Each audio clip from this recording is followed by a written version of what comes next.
We're live. All right, we are live. Welcome back, everyone, to the MisterRentToOwnHomes show. My name is Dominic Danino, aka MisterRentToOwnHomes.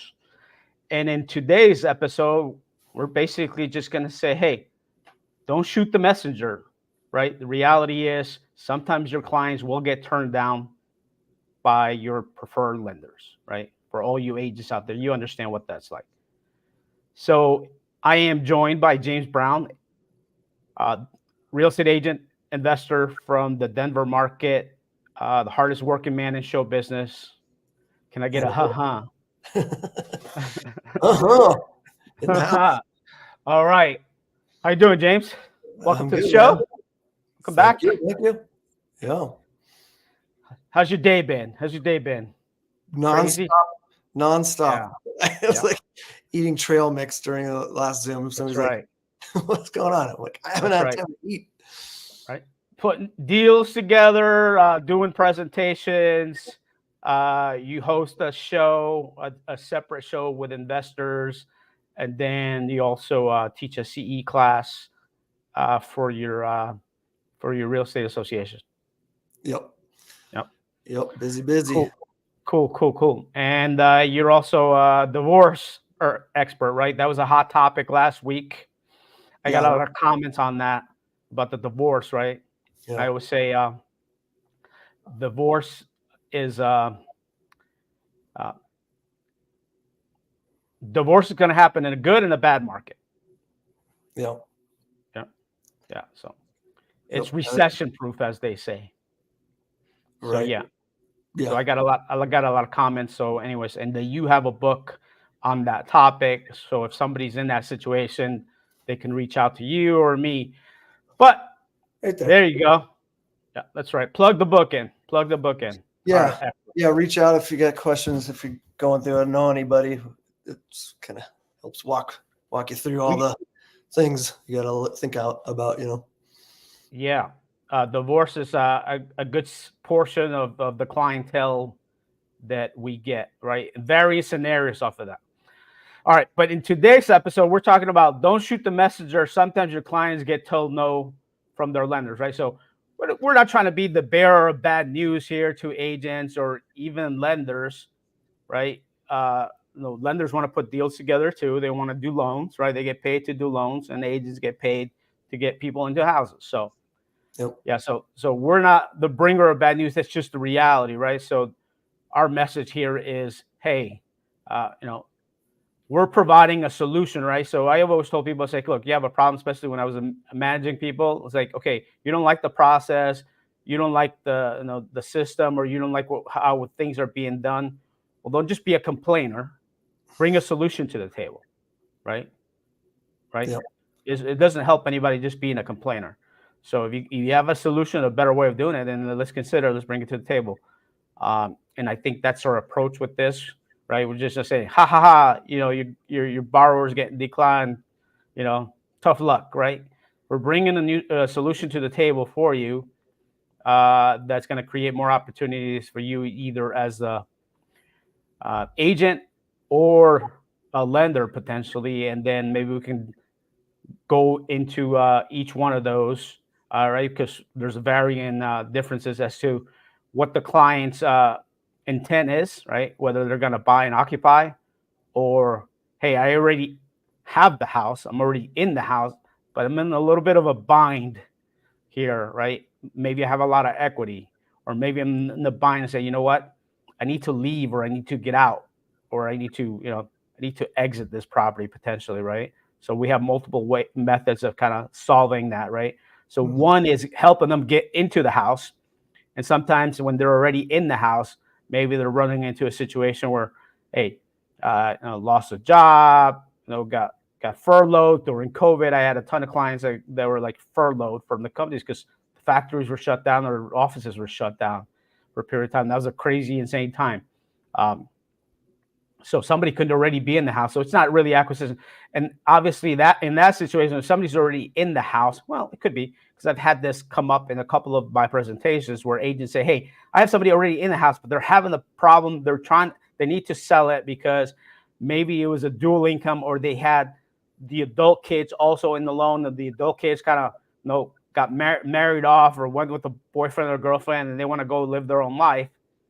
And now maybe that additional income can't be accounted for, so they can't either afford the payment, or they're trying to qualify on their own because maybe the adult child or third party, it could be another family member. It doesn't have to be kid, right? But it could be adult family member or multiple families living in one house. They qualify collectively for people because of the way things are these days. And then maybe one of the parties wants to leave and wants their name off that loan so they can go get their own loan, right? So thus potentially sometimes I've seen that. We talked about the scenario where laid off, or the income isn't there anymore, or a dual income, and maybe one of the parties is injured on the job, car accident, something happens, right? And now they either can't afford the payment, or they need maybe some money out of the equity of the house, but they've gotten behind on their credit. So when they go get financing from a lender, they're probably not going to qualify. Right. Most traditional lenders, when they're going to get a home equity loan or even a cash out refinance or something to that effect, they're still going to want to show ability to repay, credit impact, credit minimum credit scores, and so forth. So there's varying differences. And right, so typically on a refinance scenario, maybe it's not an agent that brings us that lead because they're not going to an agent. But sometimes I've seen where the person said, I can't afford it. Can you sell it for me, Mr. Agent? And now the agent's like, yeah, I can sell it to you, but where are you going to go? You're going to rent an apartment and we can't get you into another one or a cheaper property. Let's just say, hey, you bought one at one price. I can't afford that anymore. Can you get me into a cheaper one? Right? That I can afford. Okay, potentially. But if they've gotten behind or they've impacted their credit, they may not realize that they may not qualify for the new one, but they have equity in the bigger house and that they could use for a down payment on the more affordable one. Right. So that's potentially an opportunity for an agent. Or sometimes we've got a lot of people that, unfortunately, a lot of this no money down or down payment assistance. Only 3%, 100% financing on VA, FHA 3.5%. We have some conventional 97% LTV with only 3% down. A lot of that gets pushed on people. Let me rephrase that. A lot of that's marketed. People get into a home. But unfortunately, if you need to get out of that property in the first couple of years, there's going to be no equity. Yeah. Right. So what do you do with that? Right. There's going to be no equity to get your money back, get it out because you got to go, or even pay an agent. Right. See, agents like, well, they don't have any equity. Well, agents want to get paid to put a property on the market. Right. They're not. Agents aren't working for free. So that's something that I'm seeing a lot more of that. Yeah. I'm seeing a lot more of that. If you're getting out within the first couple of years and you did the minimum, then you may be in trouble because the seller may have to come out of pocket. Right. And the potential buyer for that property in this market is going to ask for seller concessions because they want somebody to help them pay for the closing costs because they're doing the same thing that you did. Right, or that now seller did when they bought it, right? They came in with the minimum. They barely had enough for the down payment. Now they want assistance with the closing costs, which is allowed, or closing costs, or to pay points to buy down the interest rate, right? So that they can't afford it, right? To pay points to buy it. So everybody's coming in with very little skin in the game with that. And if somebody has to get out early on in the transaction, I usually see it like 4 years maybe, but 3 years or less, it's going to be super tight. There may not be any equity for the listing agent get paid, let alone the buyer's agent, and or contribute to the new buyer's closing costs. Yeah, especially right where the market is now. When it was going up, sure, there's a little bit building equity a lot faster, but yeah, not now. We're pretty flat at this point. Though, I mean, last year over year, I think we had a 6% for last month for us here in Phoenix.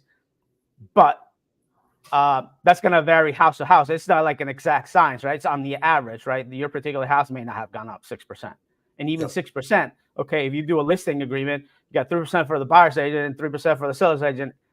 plus the seller concessions that the buyer wants, right, to buy the house and afford it and pay for the closing costs. So it's typically not going to work, or it's going to be super tight, and there's not enough equity in the transaction to make it work. So I'm seeing a lot more of that. So if you have a client in that situation, potentially there may be something that we could do and still get you paid as an agent, as the the buyer's agent in that situation. We have creative ways. We don't want to dive too deep because that's the purpose of this call here. That's a whole different method than the rent to own, right? Because in this instance, they're trying to get out, not get in. But the fact that we do rent to own, we get clients, right, that say, hey, may not qualify right now, but potentially down the road. So could we, if somebody brings us a client or a property in that instance, because, I had a conversation with somebody that bought a property on a sub 2, and I think they didn't realize what they got themselves into, in the sense that, hey, yes, I got into it as a sub 2 without qualifying. It wasn't an assumable loan. They got in without qualifying. However, the market rents, they were going to put a traditional tenant on there. The market rents don't support the total payment, right? So those are things to look out for, right? And obviously, if you're not in the game and say you work as an engineer and you buy a sub 2, you think you're going to put a traditional tenant. Well, you're not in the game because you're not realizing what the market may be, the market rents realistically, right? So you can pull up, there's a couple of websites where you can pull up a range of market rents as to in that particular zip code or area, but it's not an exact science, right? They're going to give you a range, say 1,800 to 2,200. Okay, well, if you're coming in and calculating 2,200 to make the deal work, and you're only getting people that can afford 2,000 or 1,800, then you're in trouble. Yeah. Right. So this individual reached out. It was a referral from an agent. Reached out and said, hey, can you help them on rent to own? And I said, yeah, we can definitely help them. We can market that potential property for a rent to own buyer. That somebody is going to have skin in the game and not going to be somebody that got in like the people that we're talking about that put in the least amount of money into the transaction, because we want to give ourselves a little bit of wiggle room. You want to give yourself some cushion that there's enough in the transaction, so that way, hey, if somebody has to go, then everybody can still get out, and then with everybody in the transaction that's involved on a traditional sale, getting paid potentially, right? Now, the person may not get all their money back in that situation, but they committed to staying and buying the property. If they got to go early, they're probably not going to get all their money back that they put into it. But that's a personal decision sometimes, right? So there's no free lunch. There's no free lunch, right? It's like, sometimes people get themselves into a situation and they think they're going to get a solution for free. The world doesn't work that way, right? Yeah. In multiple scenarios. So that's one scenario that I've had just come up this week, right? And I think you had another scenario that was somebody else that referred you, that somebody was trying to do a transaction on a rent-to-own method basis or somewhat, but they really didn't analyze the transaction correctly. They gave the potential person too little of a time, right, to get their own financing, right? And that's just not realistic.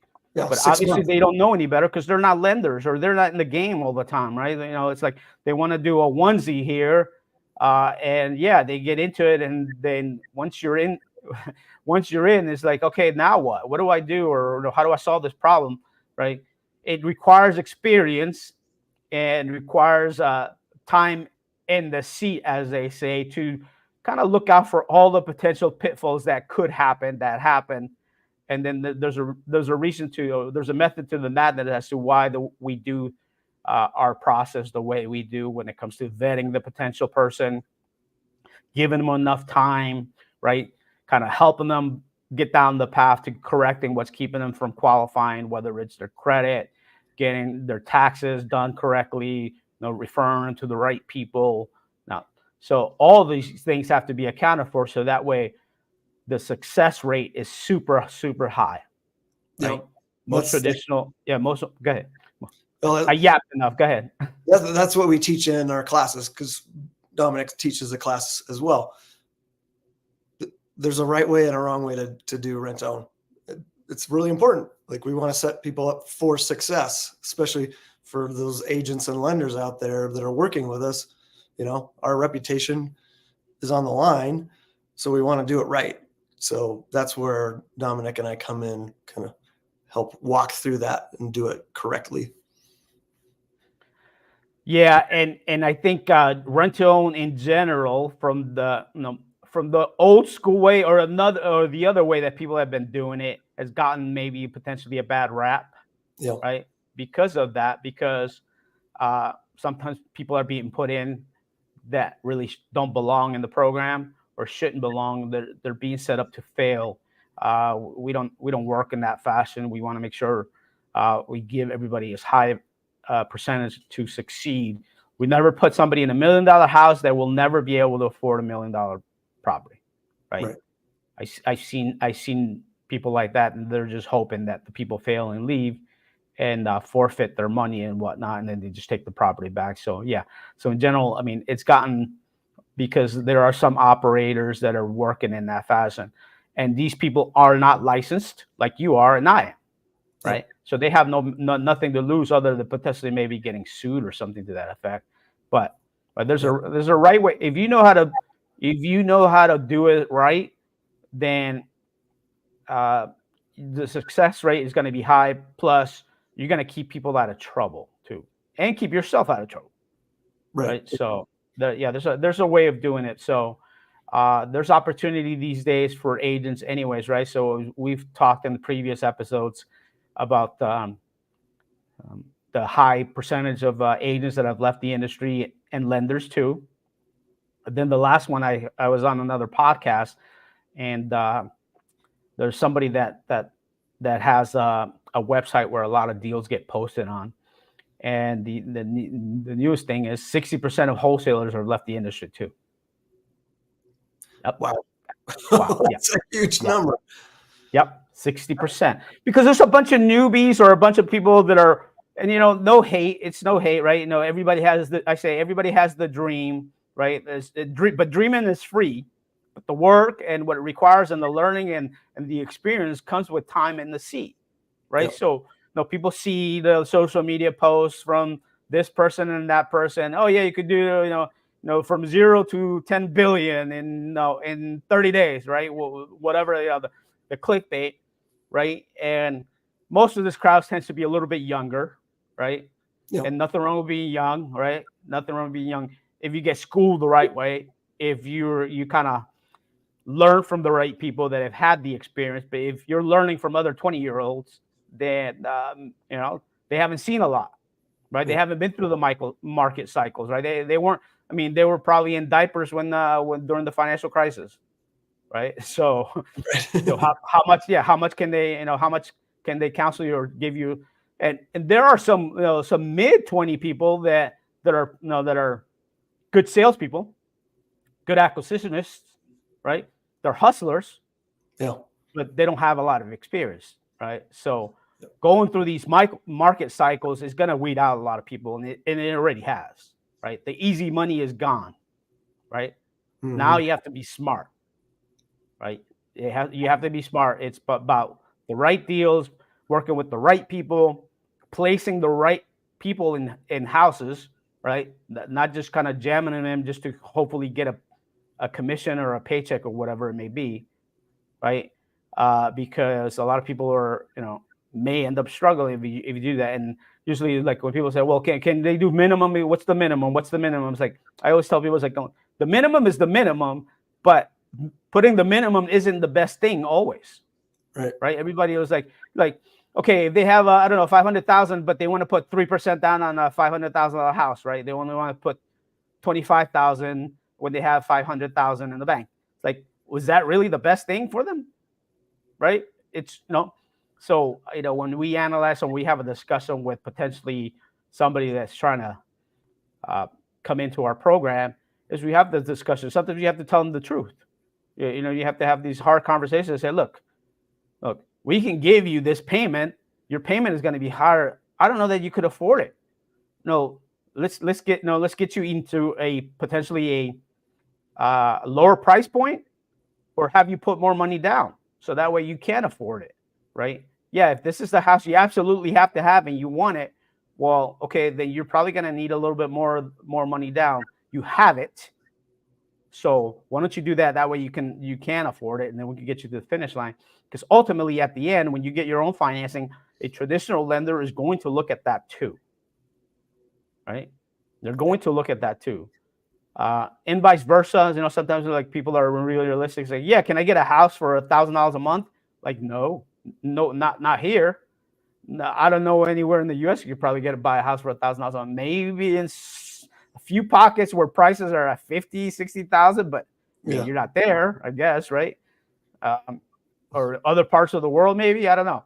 But where we're at, and generally, right, all the markets that we work in, generally, no, right? There may be a few pockets, maybe, I don't know. I don't want to call out any particular cities or states, but no, but that's not really realistic. Not in the markets where people are going to, right? Let me just put it that way, right? If you're out in the boonies somewhere that there's no industry, no jobs, no growth, nothing is happening there, then yeah, there's a reason why, right? So people wonder, it's like, well, why are these houses? Well, I wonder, it's like, why are these houses so cheap? Well, the reason is because nobody's going there. The people are leaving, or there's no industry coming in. There's no Teslas or GMs or any industry coming in, chip makers or whatever it may be, right? Industry that's coming in for jobs, and there's no growth. There's no development. That's why they're so cheap, right? Yep. It's basic economics, supply and demand, basically, right? If you're going to live in a high growth area, then the prices are going to be up because people are going there because they're getting good paying jobs and whatnot. So, but anyway, so, sometimes you have to tell people the truth and say, hey, like, you're not going to be able to get a house for $1,000 a month. That's just not realistic. Now, however, there is a new method. You may be able to get a room for $1,000 a month, right? And I'm looking forward to bringing on our local pad split executive here on one of my podcast episodes. So talking about that housing strategy or that housing opportunity that is going to come and hit a lot of more markets. Right now, I think they're in probably 20 markets, but that's the future. And that's just the reality. Housing is getting more expensive. It's going to stay that way because there's only a limited amount of supply. So if you can get into a house and buy it and afford it, get it. If otherwise, it's going to continue to go up, right? And who knows if rates? We've talked about this. If rates start coming down again, there's going to be an influx of people that have been waiting on the sidelines to jump in, and it's going to maybe potentially create some more bidding wars and so forth. So I don't know. Your thoughts on that? Yeah. I mean, it's a teeter-totter, right? Rates go up or go down, prices go up. It's just how it's gonna be. So yeah. And if you can afford the payment now at today's rates, when the rates do go up, then you could always refinance and lower your payment. But if you work it the other way around, you may not be able to get in because you may be outbid by people. Yep. Yeah. You want to talk about any other scenarios where clients have been told no, whether it's acquisition or somebody that's already in the house and they're like, I need a solution to my problem here. Should we talk about the one we're working on together? Yeah. Go ahead. Okay. So this gal, she's got a house free and clear, but she hasn't had a job in 10 years. She's now got one. So she's starting to build her income and credit, but she's got a truck payment, personal loan that she's got to pay off. She wants some money to help fix up her house, and it's a beautiful house, but her equity is all locked up in it. She wants to access that. So we were setting up a scenario where we'll buy the house from her, get her a chunk of equity that she can use to pay off those things. And then when she gets more established with their job, she'll be able to buy it back from us. And but the bank, because she doesn't have that track record with her job and no credit, basically credit line, she was paying everything with cash.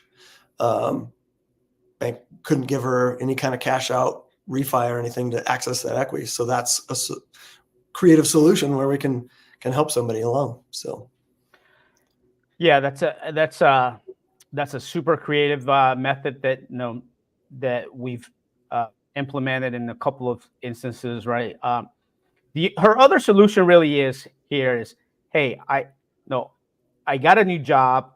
It's commission based, so I don't have a history of being able to get these commissions to go to a traditional lender. They're not going to qualify me. Plus, I have no credit, right? So all traditional lenders want credit, right? So her options are: do I want to stay in the property, or do I want to sell it? Potentially, she could sell it. yeah, Right? Potentially, she could sell it. But she's still going to have that same problem, right? So she sells it, she's got money, could theoretically sell it and buy something cheaper with all the cash that she's got left over. Yeah, she could do that, right? Yeah, potentially she could do that. She doesn't want to.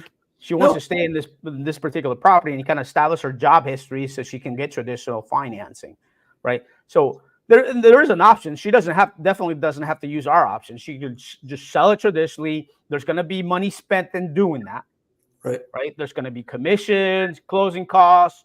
The potential new buyer is going to want maybe concessions and so forth. So she could do that, and then she's going to spend money on the acquisition on the other side, if she could qualify. Right. In this instance, she could walk away with the money and go rent an apartment for 2 years or rent a house if she wanted to. But she don't want to do that. Right. So we're giving her the opportunity to potentially stay in the property and kind of work with her and say, hey, get your income or get your job stability established. And then that way you can qualify for traditional financing. And then basically, do what you're supposed to. So that way you can kind of get back on track. Right. So there's nothing wrong with, having life events happen, right? Sometimes things just happen and we can't control those, right? But is there a solution for the problem? And that's kind of where we come in and try to come up with something. It's like, hey, potentially this could work or that work, or even if it's not something that we can provide, at least we point you in the right direction. I always tell people, say, hey, if I don't have a solution, I'll point you in the right direction. Say, I know somebody that could do potentially this, this, and this, or something to that effect. And I could put you in the right direction. That you could decide whether you want to pursue that or not. But in this instance, she's got a couple of options, but she decided she wants to stay in the house, right, and kind of work towards that path and reestablish her credit and her employment history. She's going to need 2 years as a self-employed person, but those are life events that happen. So yeah, definitely, it's a creative way of solving a problem. I think you had another one where we had a divorced person too. I mean, that didn't have a house, but it was a divorce settlement. Somebody was relocating from out of state. They also hadn't worked for 10 years, right? And they hadn't had credit because she was a stay-at-home mom.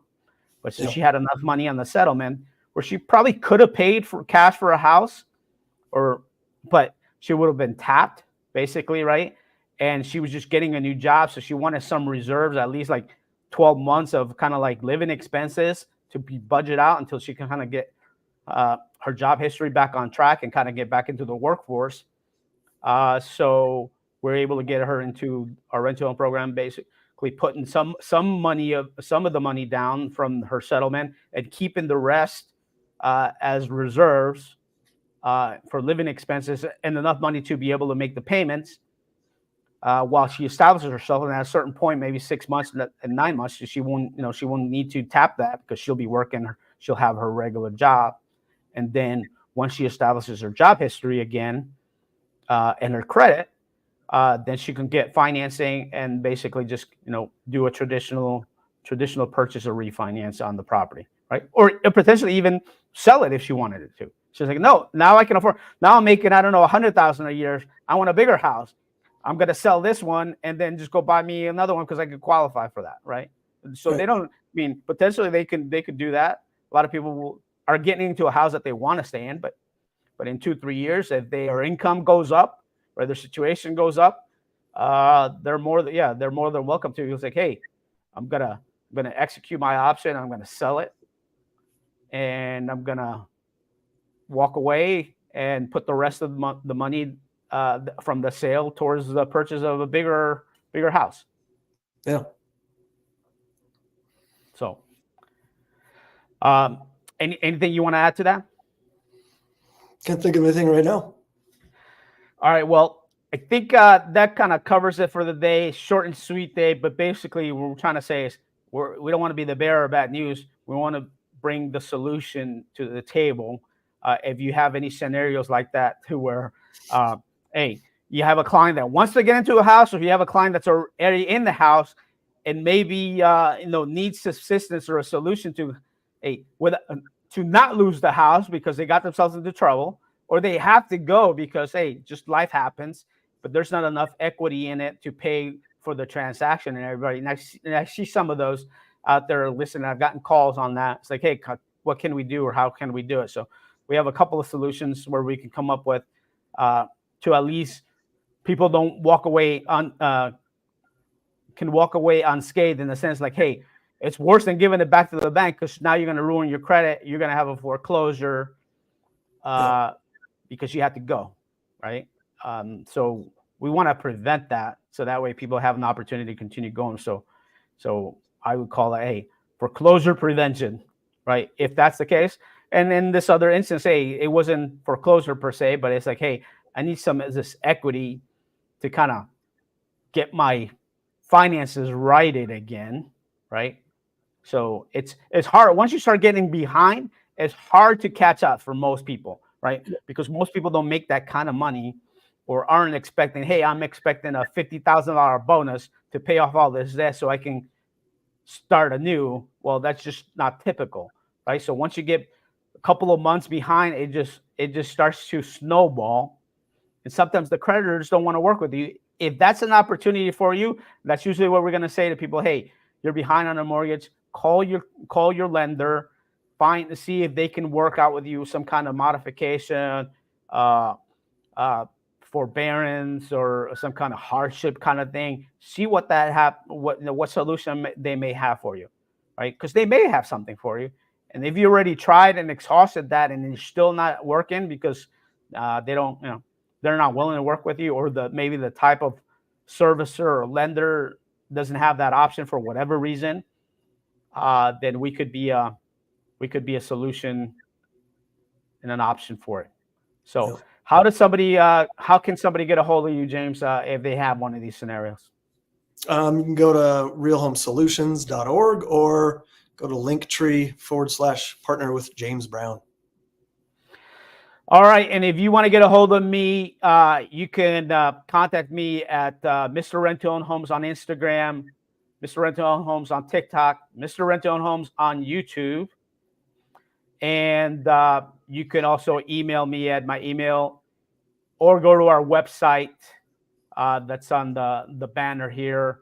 That's lease-to-own.homes.us.com.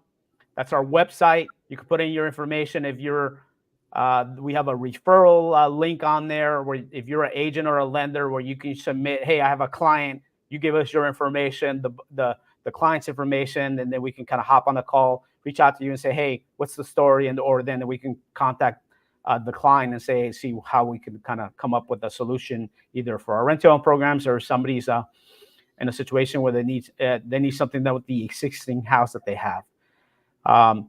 Anyways, that's all for today. Thank you all for watching our show for today. Again, my name is Dominic Nino, aka Mr. Rent-to-Own Homes. We'll see you next time. Bye-bye.